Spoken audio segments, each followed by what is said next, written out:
Does the chippiness in this series favor Houston or Golden State? I'm going to still say it favors Golden State because Ime Udoka, who Eminem we both consider one of the great coaches in the NBA today. Ime Udoka's special. He's the right man for the job. I think he's going to lead the Houston Rockets to a championship someday in the very near future. But I don't like that comment that he gave because you're making yourself more of a target for the NBA when they don't want that. There will be moments when they don't want that. And then all of a sudden you're going to find yourself in a situation where calls are going against you because you proclaim this is who you are. No, they ain't going for that.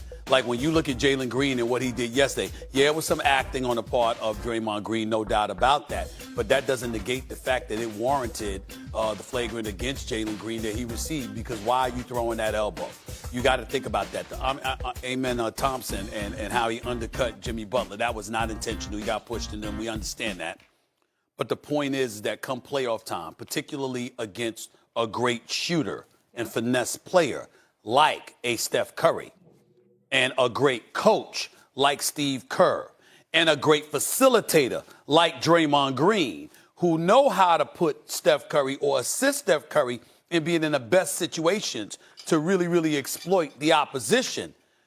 What are you going to do against Steph Curry? Molly, I'm saying this, and Eminem, if I've never been more sure in my life that you'll agree with what I'm about to say. I don't know if there is a player on the planet, that is more inclined to have people want to be physical with them than Steph Curry. Because he's such a great shooter, and he's such a great player, and he's such a great ball handler. Sometimes you find it impossible to stop him. You just want to hurt him. You just want to hurt him because you think that's the only way you can stop him. So when you're the opposition and you say that's what we do, at some point in time in the postseason, that verbiage could work against you. That's my issue. Okay, I agree. People, how do you make Steph Curry uncomfortable? First thing is to be as physical as possible, but that means you got to keep up. So I'm actually on the other side of this. Okay. And hear me out, S.A. Sure. I think to the first part of what we just heard from Ime Udoka, Houston has to be true to who they are and how they earned that number 2 seed. Okay. And so I think leaning in may not necessarily be the right word, but I think standing 10 toes down in who you've been is a vote of confidence in terms of how we got here. Okay. I don't necessarily think that means that they are actually trying to go out there and start a fight and make illegal plays. And I could kind of sit here and slow play-by-play how the Jalen Green thing maybe ended up being more than it was initially supposed to be. But I'm not saying that I think these guys are about to go and be dirty. But I do think when you have someone on the other side who, as talented as he is, his personality and demeanor is a part of the package deal when you insert the passing ability and playmaking ability and rebounding of Draymond Green. Mm-hmm. When you run up against a younger group that largely doesn't seem to be phased, I think this is playing a little bit into the Rockets' favor in terms of their confidence. Now, when it comes down to it, the chippiness is not why this series will or will not be won. You're going to have to play better basketball than the Warriors because who they have on the other side, especially if Jimmy Butler is available the rest of the way. Mm-hmm. But to me, this is just allowing the Rockets to be who they are. And they, as a young group, they can't switch up. Ime is right about that. This is not the time for them to switch up. And so that's one of their strengths, and it has been all season. Yeah, I think the thing you're missing respectfully is that you're talking about what they do. I'm talking about what you're saying. And the reason I'm talking about what you're saying is because we never know when there's been plenty of games throughout NBA history where we look at something, we like this, and man, I hope they let them play. I hope they ain't going to call this game too tight. Yeah. You understand? Especially with Steph Curry on the floor. And that's one of those things. And if you're Ime Udoka, who lost to Steph Curry in the NBA Finals when he was coaching the Boston Celtics, you know that all too well yourself. So why say it? I understand doing it, no problem. But don't draw eyeballs to it. All right, don't do that. Let's stay in the West, guys. Game. Oh, go ahead, Monica. Well, I just think anytime you got a series with Draymond, the officials are being mindful of chippiness at large. So I don't think this is breaking news, but I hear where you're coming from, S.A. Yes, I just think that Draymond is one thing. The Rockets are another. They're young. Game 3 of the Nuggets-Clippers tips off tonight with both teams hoping to take a command of the series. Steve suffering a pelvis contusion. He's scheduled to undergo an MRI in San Francisco on Thursday. Our girl, Monica McNutt, joining us now. Monica, top of the morning to you, lady. We'll get you in just a second. What the hell is in that background? What kind of ceiling you? I mean, what? He's in a It's hotel. art. I was like, Lord, that okay. I thought, Beautiful photograph that I have only enhanced with my presence in the center.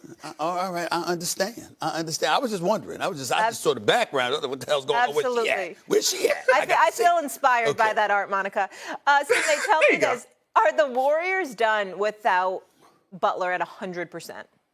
Well, I think that it's going to be very, very tough for them to beat Houston. I wouldn't say definitively that they're done because Houston can be very sporadic offensively. Defensively, they'll bring it.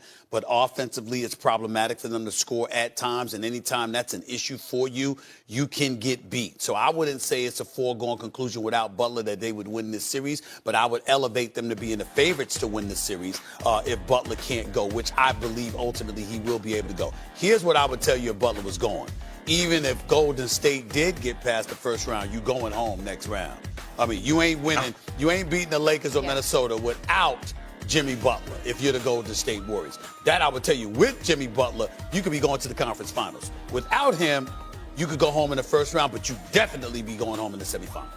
That's where I'm at. Yeah, I'm with you, SA. This is a big deal. I mean, there's two reasons that you think, oh, goodness, this is bad. One, if Jimmy Butler is out, they have traded away anybody that would have been able to potentially step in, right? And so you're literally looking at a depleted roster. Second, and we saw this last night, and our terrific sports and information group put out great numbers about this, but without Jimmy Butler on the floor, Stephen Curry was defended by 1.6 players per shot, right? So basically, the Rockets were able to send nearly the double team. But that is important to note because it's the most that he's seen that sort of volume in a playoff game under Steve Kerr. And so the Rockets defense has the type of athletes, has the scheme that they can really make life difficult on Stephen Curry. And without a true creator in Jimmy Butler, like that load is just going to be so persistent and consistent. Now, as you have pointed out, Stephen A., Stephen Curry is the best shooter that God has ever created.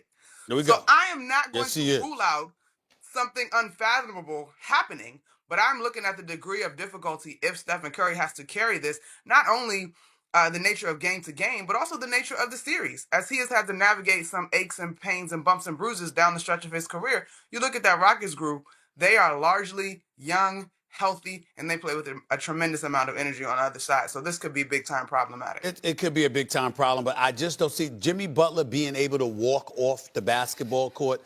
He's just a guy. I mean, the worst case scenario is that I see him missing game 3.